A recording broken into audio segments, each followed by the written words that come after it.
నేను అస్సలు రిస్క్ తీసుకోలేను. లో రిటర్న్స్ అయినా పర్వాలేదు. కానీ ఫిక్స్డ్ రిటర్న్స్ కావాలి అనుకుంటున్నారా?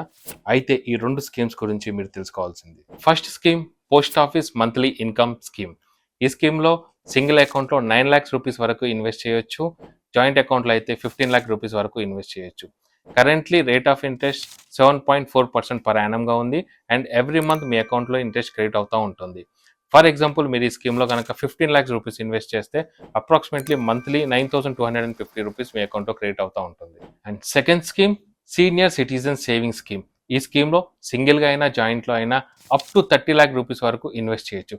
కరెంట్‌లీ ఇంట్రెస్ట్ 8.2% పర్ యానమ్‌గా ఉంది. అండ్ ఈ స్కీమ్‌లో ఇంట్రెస్ట్ క్వార్టర్లీ ఒకసారి అంటే ఎవ్రీ 3 మంత్స్‌కి ఒకసారి మన అకౌంట్‌లో క్రెడిట్ అవుతా ఉంటుంది. ఫర్ ఎగ్జాంపుల్ ఇదే స్కీమ్‌లో మీరు 30,00,000 రూపీస్ కనుక ఇన్వెస్ట్ చేస్తే క్వార్టర్లీ 61,500 రూపీస్ మన అకౌంట్‌లో క్రెడిట్ అవుతా ఉంటుంది. అంటే approximately monthly 20,000 rupees. Best part ఏంటి అంటే ఈ 2 స్కీమ్స్ గవర్నమెంట్ అండర్‌లో ఉంటాయి. సో రిస్క్ చాలా తక్కువ. అండ్ మీ దగ్గరలో ఉన్న పోస్ట్ ఆఫీస్‌కి వెళ్ళి ఈ అకౌంట్స్ చాలా ఈజీగా ఓపెన్ చేయొచ్చు. అండ్ సేఫ్ ఇన్వెస్ట్మెంట్ కోసం చూస్తున్న వాళ్ళకి ఈ 2 ది బెస్ట్ ఆప్షన్స్. ఈ 2 స్కీమ్స్‌లో lock in period 5 years. Maturity టైంలో మన ఫుల్ ప్రిన్సిపల్ అమౌంట్ రిటర్న్ అవుతుంది. మధ్యలో డబ్బులు కనుక విత్‌డ్రా చేసుకోవాలనుకుంటే చేసుకోవచ్చు. బట్ కొంచెం పెనాల్టీ ఆర్ ఇంట్రెస్ట్‌లో డిడక్షన్ ఉంటుంది.